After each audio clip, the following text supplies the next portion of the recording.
something else.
What is up, everyone? Welcome to another stream.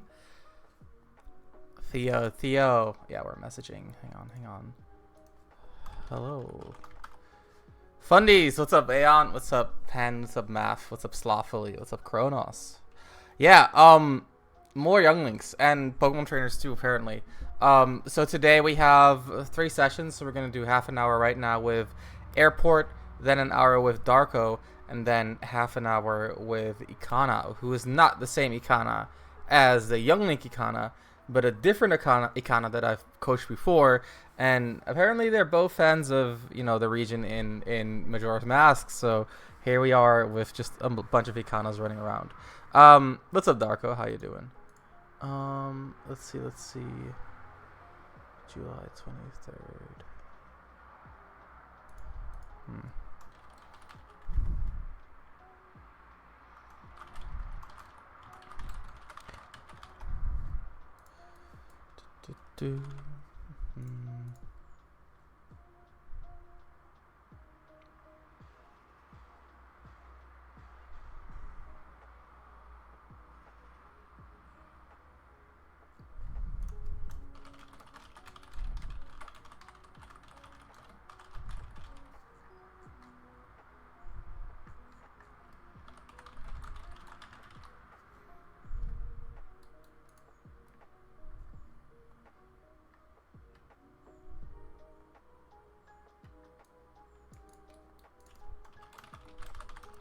A few scheduling things. Give me 1 second, everyone. Let's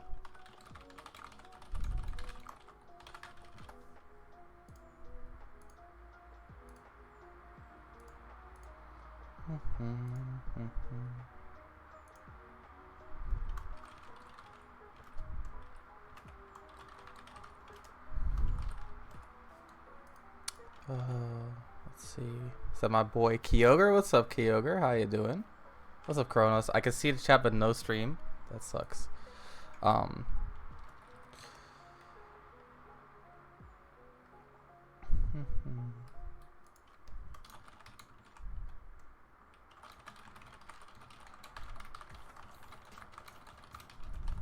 up, Airport? Let's get started. Sorry, I had someone else who asked me a few questions about the schedule today. Just a little bit of confusion in the scheduling. How do you feel about the recent amount of younglings? I'm happy about it, dude. I love coaching youngling. Thank you for your flexibility, Airport. I appreciate that. 1 second. Let me finish this, and then we can I can coach you with full focus because I don't want to be multitasking during a session. That's not fair to you. Let's see. Doing great at the moment in a magical town known as Quetzalon in Puebla. Quetzalon.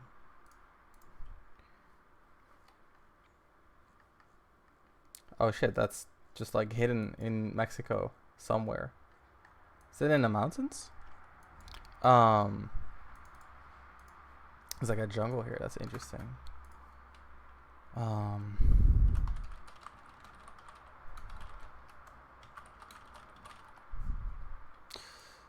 All right, let me call Airport. Let's get started.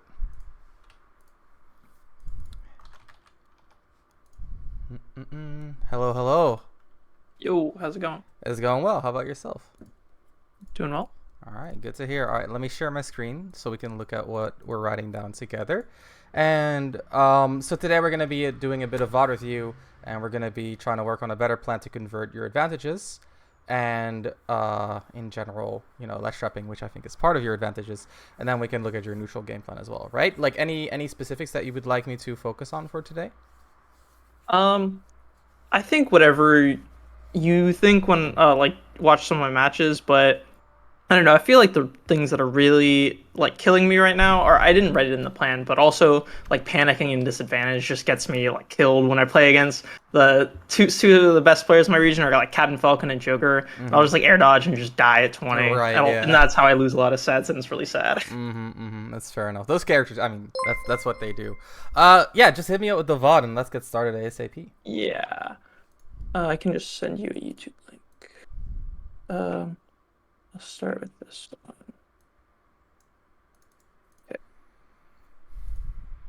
Okay. This is the Metafy replay link. I think that should be fine. But if you need an actual YouTube link, actually, a real YouTube link. Let's see. Can I view a replay through a link like this? I'm not sure. I'm gonna grab either. No, yeah. Give me the YouTube link. That's better. Yeah. There we go. Versus Lux. This one is, yes. Okay. This one's a little scuffed. There's no audio because I had to like screen record it off Twitch. That's totally fine. Don't worry about it. All right. Okay. So, any context going into this set?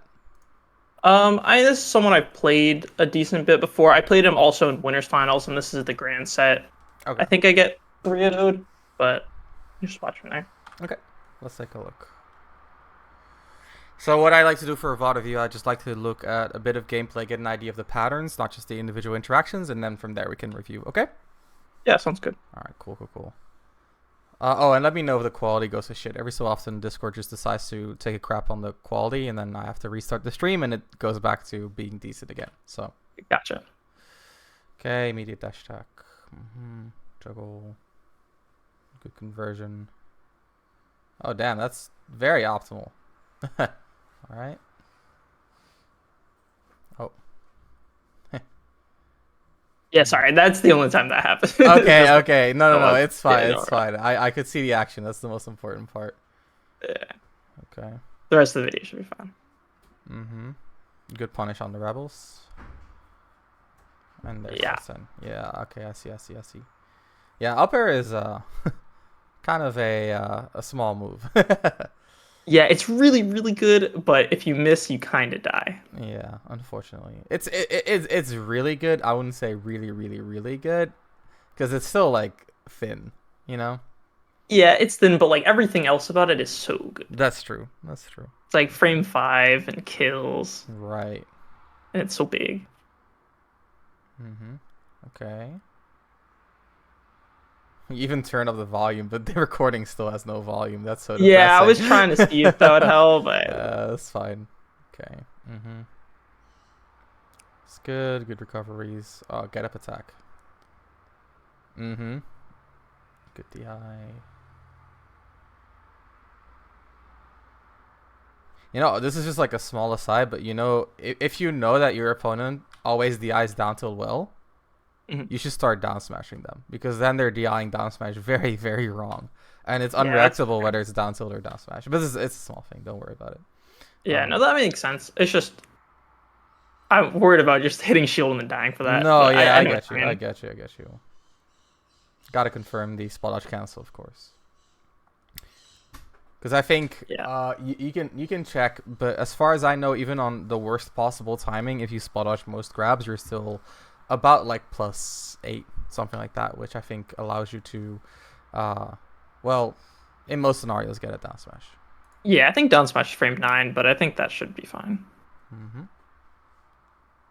Okay. It depends per character, of course. Some characters have better standing grabs, some have worse. But yeah, okay. Okay.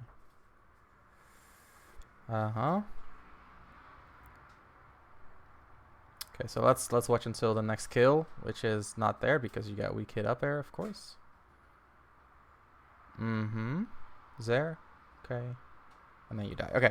So tell me a bit about your plan against Joker. It's hard. I feel like I kind of have to gauge how he's playing first, because Joker can play really how he wants to. He can play really campy with gun, or he can play much more aggressive.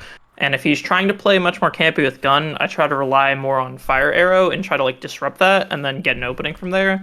And if he's not like letting himself get hit by that, I try to play more of like a bait and punish and try to wait for him to throw out a dash attack, because I know he likes to throw out dash attack, but it's just like a matter of getting them to feel like it's the right option. Right. So what I'm kind of noticing in your play is that you're kind of struggling to identify ranges. And what so first of all, like, I am of the opinion that Joker outcamps Young Link. Generally because, well, he has gun, which is an unreactable like half screen projectile, right? Right. He has Rebel's Guard, which you can use to mitigate some of your projectiles, which you can punish, which you did pretty well. But it just means that you cannot like there's a lot of projectile camping patterns that you would normally like that you cannot rely on because he could Rebel's Guard it, right? Right. And then of course he has pretty good tools outside of that with his EHA, which can trade favorably against your projectiles because it leads into advantage state, as well as just like generally having a good dash and a good shield to mitigate a lot of your projectiles. So what I'm noticing is in some of these situations, what I agree with from the get-go, to kind of like take a step back before I go into more specifics, is that you play a pretty solid up-close game against Joker where you don't really focus on camping him out too much. Of course, I mean, you do, you get Arsend, you get Arsend early on. But in general, you don't really, like, when I look at your neutral, it's not like you're consistently focusing on the long-range camp game, which is good. That's good. I approve. I think that's a good thing to do.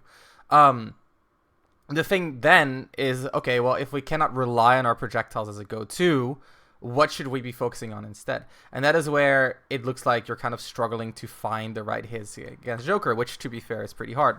As you can see here, you can try to bait him in, but like he has relatively little lag, a good fast fall, right? He can drift away, and then eventually he kind of beats you in these close quarter scenarios. So what I'm kind of missing in your bait and punish, which I think is kind of what we're seeing, is a there's two things that you need. So one is projectiles, which I just said you don't need, but we'll talk about that. And the other thing that you need is you need commitment to avoiding hits. Because what I'm noticing in a lot of the ways that you're moving around is that you're willing to kind of like try to feel them out and play more safe, as you can see, with the projectile uses, their usage, safe-ish nairs at the mid-range. But when you think about it, like, what does Joker want you to do in neutral? Well, he wants you to commit. He's very good at making you commit through, gun harassment and, to some degree EHA. As well as just like general movement to kind of make you scared. And what happens when you commit? Well, when you commit, he has a lot of ways to punish you. Like, for example, a really good grab, really good whiff punishes, pretty solid out of shield, which some will disagree with, but basically he gets a shield and then he full hops out of shield and then he pressures you, right?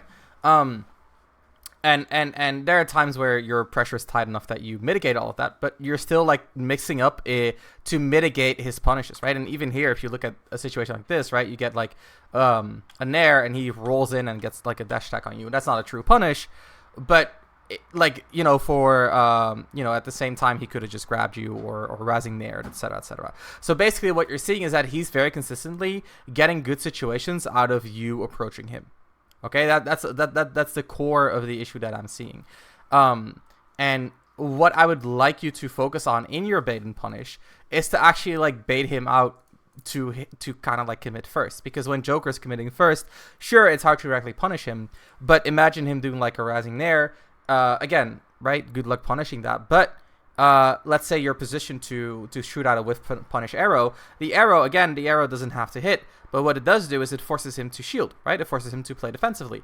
And when he plays defensively, that's where you can get your own mix-ups, right? So you want to, if you cannot rely on camping and forcing the opponent to approach, you want to control the RPS, or rock, paper, scissors, or the interactions, let's call it that way. You want to control the interactions by baiting your opponent to commit themselves. And this is something, I don't know if you saw my stream yesterday, but yesterday I did a stream on beating zoners. And the funny thing is, like, in this situation, you're the one kind of like in the role where you have to beat the player who's zoning you, right? Because it's hard to zone them out. And this is a lot of what we talked about. It's like, how do you go about controlling a neutral where the opponent wins if you're both passive, right? So if you're both relying on like long range, low commitment options, right? Like projectiles or, in Wario's case, charging waft, or in Rob's case, grabbing a gyro, right? Like all of them are like long range passive options. If both of you are relying on those type of options and your opponent wins those situations, then that means that you have to actively change the situation of the match, right? Because otherwise you're going to just get chipped out or slowly losing the game due to waft, etc., etc. So the way that you do that is basically by forcing your opponent to commit. And what you can see if you look at Luxie, which I think is what makes Luxie do well in this matchup specifically, is that generally in neutral his advantage is a little bit committal, but in neutral you can see that he's very willing to not commit. And even in a situation like this, right, like he's willing to stall, and then you're the one committing in, and then he just, he gets a landing aerial because he's stronger there, and then he converts it into coverage, and then again, he overcommits a little bit on the ledge because he tends to go a little bit hard on your offstage, which I understand. You want to gimp Young Link, but maybe not in every situation possible. Anyway, point being, you can see that oftentimes the player who commits first is the one who loses the neutral, right? Like right here, he commits first, you beat him out. And then you commit first, he beats you out, right? So if that is the dynamic, then why are you not the one who is waiting for them to commit? And that is where projectiles come in. So when projectiles cannot be used to control situations, they're still potent in covering options, to limit options in general. So what I mean by that is that, like, let's say we're in a situation like I don't know, they get the dash attack, we get our Zair, right, and we fill the conversion. In this situation, you can still do like a dash back boomerang, and while it won't like camp your opponent out, it still like covers a lot of options, right? So that is a very important part of playing Young Link. 1 second. A very important part of playing Young Link is to kind of like understand that, like, if my projectiles are not used as, like purely a zoning tool, then where do they fit in? And oftentimes where they fit in then is you see boomerang mostly as a tool to right. So Rang is mostly like aggressive coverage, right? So it's like, oh, okay, I'm stronger here, which you are because he's shielding. So I'll use boomerang to cover options. We see fire arrow as basically like a budget set 4 tilt, right? Like a whiff punish tool or to claim that space in case you think they're going to take it. And then bomb is mostly like a more passive buff, right? Where it's like, okay, if they're giving me time, if they're playing passive, I can use the time to grab my bomb, right? So if we go back to this idea of playing long range against Joker, who usually beats your zoning, okay, well, if you cannot outzone him, you can use the time to grab a bomb and then enter the mid range on a bit of a or on stronger terms. And I think that nuance really does a lot when your opponent starts playing the way that this Joker does, because at the end of the day, I think Young Link's weakness, and the weakness of a lot of characters in this game, is that they struggle to commit, right? It's very hard to like commit in a safe way, even with Young Link, who has really amazing frame data. So what do you want then? What you want then is, what we talked about here, where you want to, like use your movement to bait them to commit first, use your projectiles not as zoning tools, but as methods or as ways to accentuate your other tools, right? So when Rang starts covering these options or these situations very well, what's your opponent going to do? Well, they might play a little bit more aggressively to interrupt you. Well, that is where, for example, your out of shield becomes really good. So this is like an important part of it. Now, if like a final point on this idea of committing to playing in a way that avoids hits, right? What you want to keep in mind when playing this way is that your main focus is to understand, or is to manage your stage control. So even though Young Link is not great at like full-on committing, I mean, he can do it sometimes, right? Fair is a pretty strong option for that. What Young Link is really good at is claiming space, right? Because he's fast and he has good frame data, good shield, good dash shield, decent burst range. His dash attack is not bad. Decent landing aerials between, Nair, Fair, Zair, all, okay in their own right. So taking away stage control from your opponent then becomes a bigger option, or a bigger factor, because if they want to stop you from claiming stage, they have to commit. And if you know that they're going to commit to stop you from claiming stage, that means that you can create that situation, and then knowing that they will commit, instead not engage in that situation, right? So create it but not engage in it, and then when they do commit, that is where you can punish them, because again, they're the one backdash and exactly pivot grab or whatever. So That makes this sense. this goes for Joker, but this also goes for matchups like Cloud and Shulk and Palutena, like all of like even Wolf to some degree. All of these matchups kind of play similar, where they have good ways to make sure that your projectiles are not too strong, right? Like Mhm. Cloud limit, Shulk buffs, Palutena reflect, as well as just our general movement, Wolf reflect, etc. Blaster, Yep. auto reticle. All of these characters have ways to like make your camp game less potent, and they also outrange you when you're trying to commit. So you cannot get into the close range to outframe data them as easily, and you cannot stay in the long range to camp them. So you have to play this mid range. But your mid range doesn't really work as well as theirs, and that is where a lot of what we're talked about right now. That is where those factors come into play to create a stronger mid range. Okay. Yeah, that makes sense. All right. So basically, what we talked about is playing a better mid range. Does this all make sense? Do you have any questions about what we talked about? I think that makes it. That makes a lot of sense. Okay. So like claim state because you get like two options there. I would say two main options in neutral there is like to claim space or like pretend to claim space and with punish, or you can just give up space and take a bomb to make your next interaction better. And I think that's those like three. Or I guess that's like three core options is a pretty good starting point at least for those Yeah, kind of matchups. and I think treating it as a starting point is important because, like I said, there's a lot of nuance, right? Where even though you're not like camping, a lot of these mid range situations, you can stay stationary and set up your own, like your own wall or whatever you want to call it through, for example, a boomerang, right? The thing that I think is good about boomerang is that you can do it stationary and generally be safe, whereas most stationary actions, they're kind of weak because the opponent gets to like dash up and ruin your spacing, right? Like think about like a cloud back air. If someone dashes up and ruins the back air spacing, suddenly it's a lot worse of an option, right? Whereas Right. boomerang is it's also slow, and of course it can be interrupted. In which case they're committing, which is what we want. But generally, it's a way to cover options while staying safe. So like really trying to approach it from a mid range perspective is very important. Now, the final thing that is a bit of a nuanced aspect of this that I think you should keep in mind is that like your mid range can function through the threat of other ranges. And now against Joker, this is a little bit less relevant because Joker is fast as fuck, and like vertically and horizontally.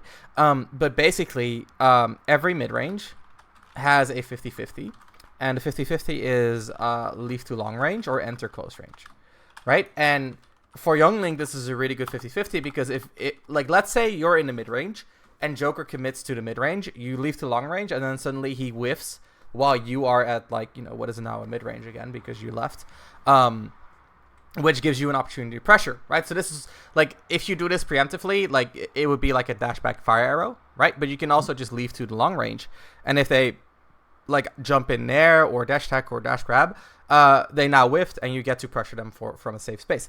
Now the thing is, if they want to punish you for leaving the mid range, what they usually want to do is they want to rush you down. In which case you can decide to enter the close range yourself, right? So let's say they are like, oh, Younglink is going to dash back, so I will overshoot an attack, and then instead of you dashing back, you decided to like advance and do like a run up nair instead.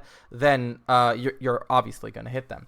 However, if they want to prevent you from getting your run up nair, they're going to have to play more passively, in which case you can use that room to enter long range and be more safe again. So this 50-50 is also like just a function of mid range in terms of well, let's put it this way. The way that you can change the situation is also an option within the situation, right? So we can look at like the options within the situation and say like, oh, in the mid range we could dash attack or grab or zair, and that is true.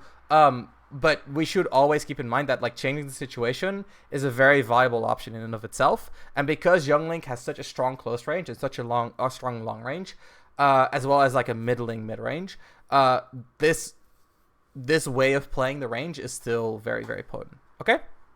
Yeah, that makes sense. That's Okay. that's an interesting way to think about it. Cool. So we have 10 minutes. I'm gonna skip to the final game and Yeah, that's good. get an idea of how you guys adapted to each other. Alright. Tana City or Smashville? No, Smash. You do you like Smashville for Young Link? that a stage you're I okay do with? like Smashville. I don't think I would go back to Smashville against him, but part of it is that him in specific, really likes Down Gun, and I know that I really like being able to just have a big platform over me, so I don't have to worry about it as much when I'm trapping him in advantage. But I realize that just having such a small space when he has Arsene is really tough to play Yeah. around. Okay, fair enough. That was my thoughts too. Okay. I mean, I go Smashville against Joker for the same reason, so I understand the decision making. And then I'm also always like, oh, maybe I should go to a bigger stage because of Arsene. So, yeah, I I understand your thought process completely. Okay. Uh huh. Yep. Mm-hmm. Mm-hmm. Convert. Down angled. I like the attempt. Yeah. Mm-hmm. Okay. Let's trap. Okay. No let's trap. Yeah, I think my ledge trapping is really weak this set, especially. Mm-hmm. To be fair, Youngling's let's trapping is kind of bad. But yeah. Oh no, you got hit with the regrab. Okay. Or the ledge lockout, I should say. Yeah. Mm-hmm.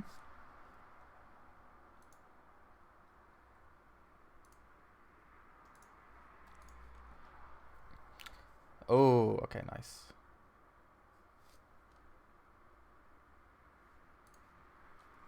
Mm-hmm. Down tilt. Yep, he DIs it so consistently. Mm-hmm. And then you die. Yep. Let's see. Yeah, I think doing that forward air at a disadvantage is really bad, and I need to stop doing that. And it gets me killed a lot. That's the double jump that, yeah, the double jump that kind of fucked you up there. Mm-hmm. Okay. Uh-huh. He tether stalls. Good trump. Good trump. I like it. Yeah, but I missed the. You missed the conversion, but that's all right. Like the execution part, like I don't give a fuck about that. If the idea is good, then I'm happy. The execution, you can get the execution anytime you'd like. You know? Yeah, that's fair. Mm-hmm. Okay. Mm-hmm. Oh yeah. That was very Yeah. sad. Yeah, Yep. It's hard. Okay. like That's it. surely he'll let go of Rebel Scared, and then he doesn't. And I'm like, Of oh course he my God. doesn't. And then the game's like over almost at that point. Mm-hmm. Okay. Good punish on the second Rebel's guard. See? You know, now you knew he was going to hold it, so you just punish it. Yeah. Easy. Easy. Okay, goes there. Mm-hmm. Down guns. Oh, no, the mistake. Yeah. Yeah, I know. Yeah, you're not going to recover from that, unfortunately. Right, so I think another huge part of your play, if we kind of go back to the idea of stage control, is basically, well, these two things that go hand in hand, right? So one part is center stage control. And this is like a huge sour spot for youngling players because none of them know how to hold center stage. I mean, it makes sense, right? Like dash back arrow, dash back boomerang, dash back bomb. They all require like a dash back to be safe-ish, which I totally get. And that is why I think the second part can help you work on your center stage control, and that is small movements. So right now, the way you move is, well, it's in broad strokes, right? Like you jump all the way back, you jump all the way in, you dash all the way back, you dash all the way in. You full hop instead of short hop to avoid your opponent. And I understand why, because it feels very bad if you dash back and you didn't dash back far enough, so you had the right idea, but they still, you know, their hitbox was big enough to hit you. Or you jump back, but you know, whatever they did, like Cloud Dash Attack still caught your short hop, and now, you know, now you're, you got anti-aired and you're in a shitty position, whereas if you full hopped, you would have been fine. So what I recommend is to switch to small movements anyway. Because while they do, like I just explained, they do incur a little bit of extra risk, what they give you is they give you way more flexibility and way more control over your position. Because right now what you're noticing is, like, for example, the second stock where you double jumped, what happened is you were full hopping, right? And when you full hop, it's like, okay, well, I'm feeling safe, but then your opponent plays a little bit more passively, and now that safety gets turned into, well, a curse where, because you're moving in such a big way, it's easier to get punished on reaction, basically. The same goes for like a full dash back, right? Like if you make a small dash back and you're wrong, you only sacrifice a little bit of stage. Whereas if you dash all the way back and you're wrong, now it's very easy to corner you. And what I'm noticing is that Luxie is very willing to wait for you to kind of like hang yourself and then capitalize on that through pressure, right? And yeah, so when like the biggest examples I can find, or that I recall, is when you're in center stage and then you like full hop away or you full dash away. And in those situations, again, it makes sense to avoid your opponent. It just puts you in the corner immediately, especially on a stage like Smashville. But even on other stages, right, it's something that can snowball very, very easily. So try to focus a little bit more on smaller movements, because at the end of the day, you only need their move to whiff barely. And if they are overshooting in a way to cover your small movements, then they are committing, which is good, right? And in that sense, like, another tip is generally, like, instead of trying to cover everything, cover the most logical options. And with that, I mostly mean like the low risk reward options, right? So these are basically the solid choices, and then the highest reward options, right? So this is stuff like, like a Joker grab or nair. And if they hit you anyway, it usually means they've overcommitted, which is information for the future, right? So let's say, you're covering these options, which means you're moving in a certain way, you're shielding at certain moments, you're walling in certain ways. They can still hit you, but you can take that hit. I mean, given circumstances, of course. If they have Arsene, you probably just want to, stay safe in general. But if it's like a base Joker, usually you can take the hit, and generally stay safe enough to not lose. And then from there, that information of the fact that they're willing to overcommit to hit you, that type of information can win you entire sets, right? So don't be afraid to pick like the quote unquote right option, and if you still lose, to adapt in the future, and to kind of like take it in stride, and to focus on the data rather than the exact interaction in front of you. Okay? Sure. Yeah.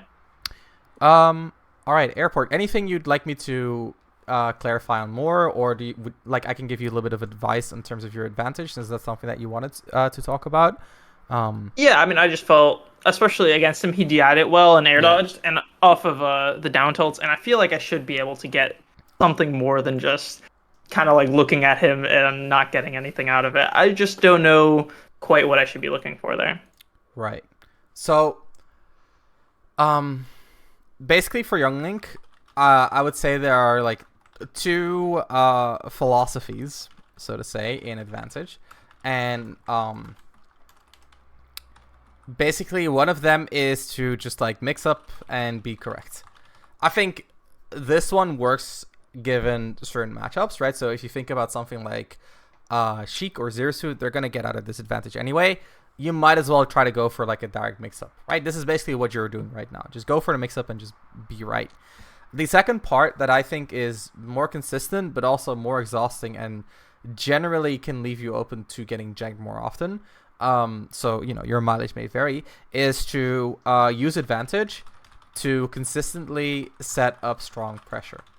So basically, instead of trying to hit your opponent directly, you try to react to how they move, and then set up your pressure in reaction to what they are doing. And your goal here is not to get a follow-up hit, but your goal is to basically, you want to deny reversals, and if they accept the situation, pressure as well as you can. So let's say in a hypothetical world where that's like the worst PS2 ever drawn. Let's make a better PS2. There you go. So let's say we're on PS2, right? And your opponent's like in the air, like right here. What you would want to do is you want to position in a way that you can deny them from getting to center, right? So you gotta, basically you are a wall, right? So it's like, you're pushing them away from getting past you.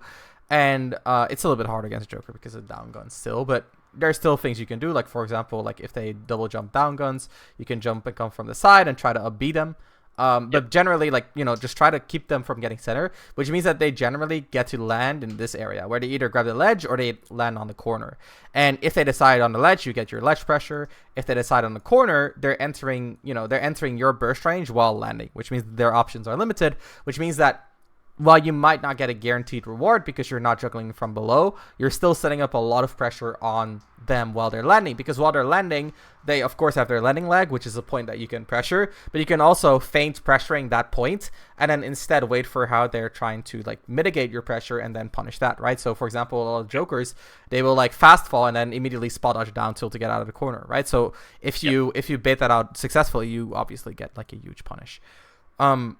So what I recommend is a bit of both, right? A bit of column A, a bit of column B. So you want to focus on the second philosophy that I wrote down, where you're like, a little bit more consistent, but eventually you do have to go for the mix up, because if you never do so, your opponent just doesn't die, right? Like Youngling can really struggle to kill if he doesn't get the follow-up hits in advantage. But like, let's say you get a good read, you get an up air at the right percent, like up air just kills, right? Especially since the buffs in like a year, 2 years ago. Yeah, like 2 years. Yeah. And if they're in the corner, right, now we have forward throw as a kill throw, which also makes your mix up more scary, because you have like a rising fair which catches jumps and is safe on shield. You have a forward throw, and if they roll it, of course, there's a lot of ways that you can cover that, right? You can even use the time that they're recovering to grab a bomb, set up maybe a bit of a stronger ledge trap. So that's the way I would look at it if I were you. Okay. That's great. Thank you. Cool. All right. I think we've hit our time. So what I'm going to do is I'm going to send you the document. I'm also going to send you a VOD of our session later tonight. Of course, I have another few sessions coming up, but afterwards, I will send you the VOD. All right. Great. Thanks so much. All right. Hey, thank you so much for your support. I hope it helps. And hope you have an awesome day. Appreciate it. Thank you. All right. Take care, man. Bye-bye. Thank you. All right. Well, that was half an hour. How does Youngling keep stage control? The same way everyone does, right? So like, you don't have to rely on dashback projectiles, but you could dashback boomerang and then use the boomerang to get control back. You could stay stationary and boomerang and see how they deal with it. You can stay stationary and shield. You can move in, move out. You can do a lot of things that to hold on to stage control. But for Youngling, one of the best ways to claim it is a mix of fair, boomerang, bomb usage, as well as just dash shield, because Youngling has a really, really good dash shield. But yeah, anyway, we're gonna